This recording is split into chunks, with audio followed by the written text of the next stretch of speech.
Hello बच्चों, कैसे हैं आप सब। चलो बेटा सॉल्व करते हैं इस क्वेश्चन को। Question is the volume in ml, millilitre में हमें बेटा वॉल्यूम बताना है of 0.1 normal NaOH। 0.1 normal NaOH का वॉल्यूम कितना रिक्वायर्ड होगा to neutralise 10 ml of 0.1 normal phosphinic acid. Phosphinic acid बेटा यहाँ पर दिया हुआ है। फॉस्फेनिक एसिड का फॉर्मूला होता है बेटा H3PO2 और इस फॉस्फेनिक एसिड को हम लोग हाइपोफॉस्फोरस एसिड भी बोलते हैं। तो NaOH का रिएक्शन, सबसे पहले बेटा हमें रिएक्शन लिखना पड़ेगा कि इन दोनों के बीच रिएक्शन क्या होता है। ये रहा बेटा सोडियम हाइड्रोक्साइड NaOH और फॉस्फेनिक एसिड ये है H3PO2।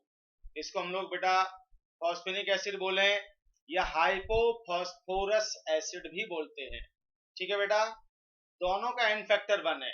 NaOH का भी एन फैक्टर 1 है और इस फॉस्फेनिक एसिड का भी एन फैक्टर 1 है।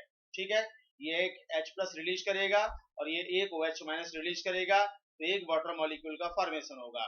तो यहाँ जो बनेगा बेटा वो ये सॉल्ट, ये बनेगा NaH2PO2, ये बनेगा सॉल्ट और साथ में बेटा H2O, 1 मोल H2O का यहाँ पर फॉर्म होगा।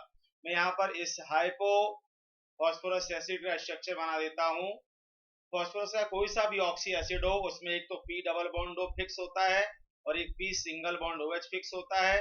दूसरी बात, टेट्राहीड्रल ज्योमेट्री होती है फॉस्फोरस की। अब हमें क्या करना, दो तो ऑक्सीजन हो गए, हाइड्रोजन 3 करने, तो 1, ये ऑक्सीजन, ये हाइड्रोजन सेकेंड और ये हाइड्रोजन थर्ड, ये बेटा स्ट्रक्चर है। केवल ये एक H+ जो O से अटैच्ड हो वही रिलीज होगा, इसलिए एन फैक्टर इसका 1 है। ठीक है बेटा, अब रिएक्शन में हमेशा ग्राम इक्विवेलेंट रिएक्ट करते हैं, ग्राम इक्विवेलेंट रिएक्ट करते हैं, तो दोनों का एन फैक्टर सेम है। तो उस केस में ध्यान देना, ग्राम इक्विवेलेंट्स ऑफ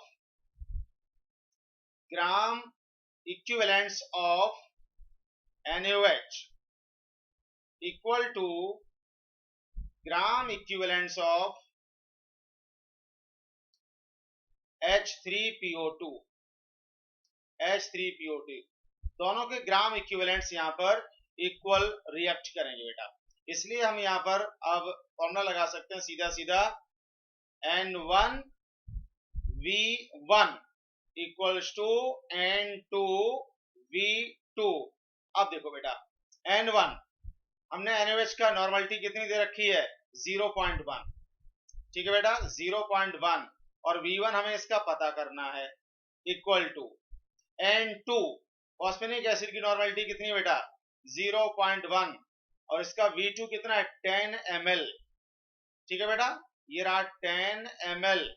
अब देखो 0.1 से 0.1 कैंसिल हो जाएगा, तो V1 इक्वल टू कितना आ गया बेटा, 0.1 से 0.1 कैंसिल हो गया, V1 का वैल्यू बेटा कितना आ गया, 10 ml आ गया।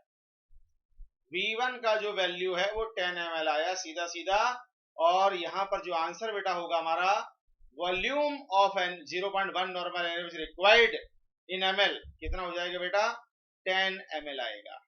जो आंसर आएगा बेटा वो 10 आएगा, मतलब ml तो वहां लगे ही हुआ है, फाइनल जो आंसर यहाँ पर आएगा बेटा वो क्या होगा, यहाँ पर हम लिखेंगे बेटा 10।